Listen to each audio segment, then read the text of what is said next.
Yeah.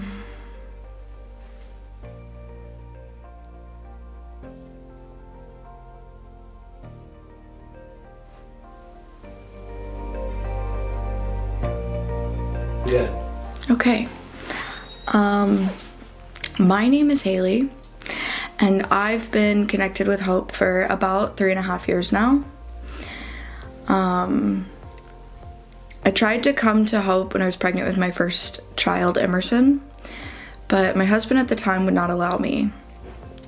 At the time, I would mainly connect with Chris out in public.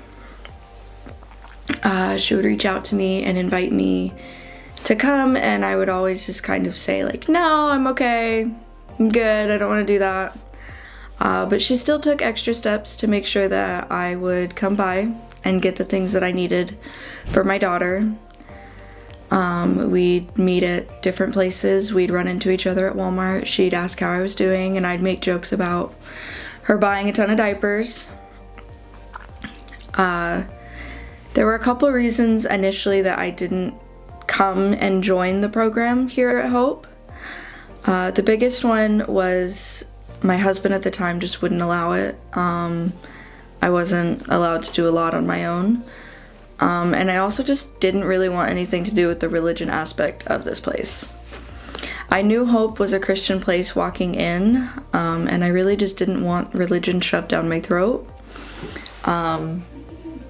After going through everything that I had been through, it just wasn't really an option for me.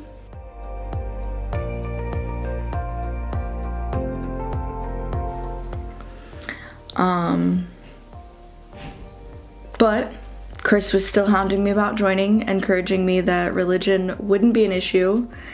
And honestly, I just didn't really trust her. Because if your whole business aspect is preaching God, then how are you going to tell me that you're not going to preach God when I come in? As a kid, it was really just shoved down my throat. And going to church wasn't really an option. It was, hey, you're waking up, you're going to wear what I picked out, and you're going, and I don't care whether you believed what was said or not.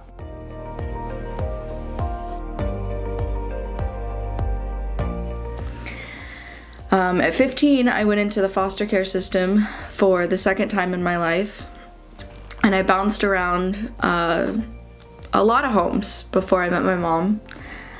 And I'll never forget her giving me this Christmas gift. She went to Bath and Body Works and got my favorite scent, and she gave me a card.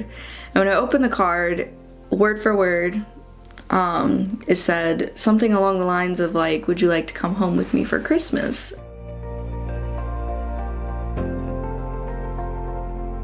And that was my Christmas gift from her. And I sat in the office for several weeks bouncing around before she finally got to take me home. So that was a big thing. And she died in 2020, January 11th, which was 3 weeks before I gave birth to my first child, my daughter. So dealing with that and abusive husband and issues with my dad growing up, and that being the reason I went into care, I guess the biggest question was just kind of why? Like, why would this God that you guys are preaching about, why would he care about me?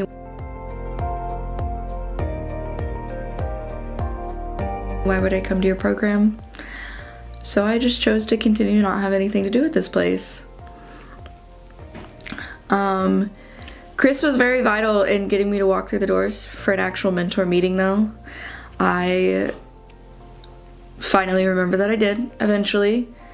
And the biggest thing with her was that she saw me and she didn't ignore me.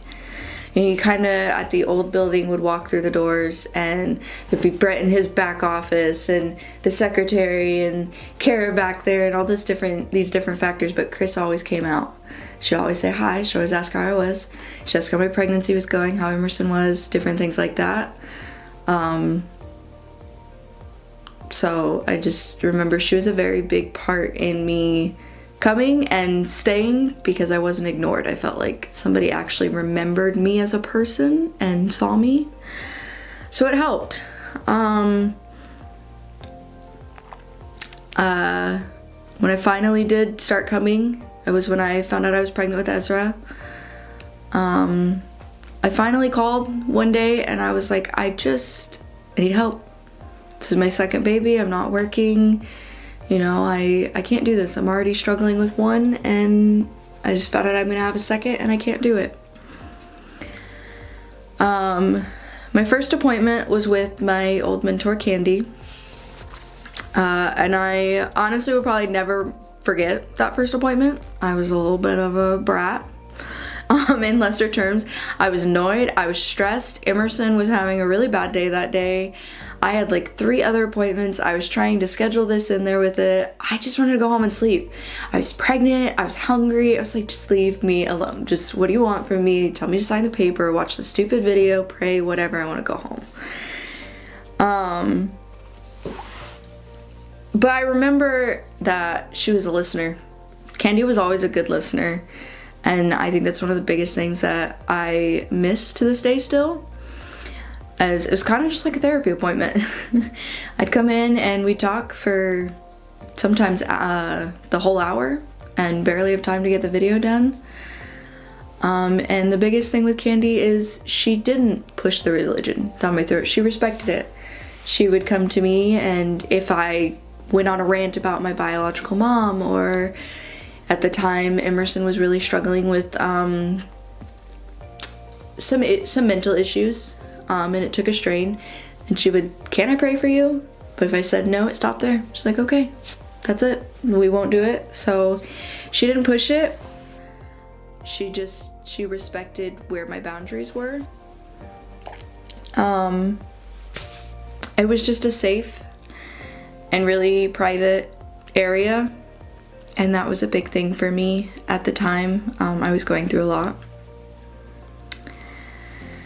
Once I decided I could actually do the mentoring thing and I started coming weekly, that's when I knew that the place, Heartland or Hope, was family, and I was seen, and I wasn't just another person on your guys' caseload or like on your roster. It's like I was a person here and I had a family.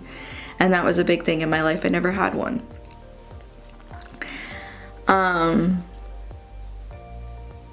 Every time I came in, and this is a big one for me, my son is level 2 ASD, recently diagnosed. And Sunshine, every time we would come in, would fight him.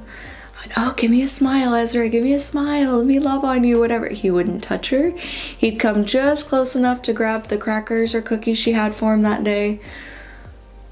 She worked for a year, 12 months straight. And I remember the look on her face the first time he smiled at her. And the first time she hugged him. And I think right there is when I knew, like, this is for us. And so we kept coming, and now it's a big thing.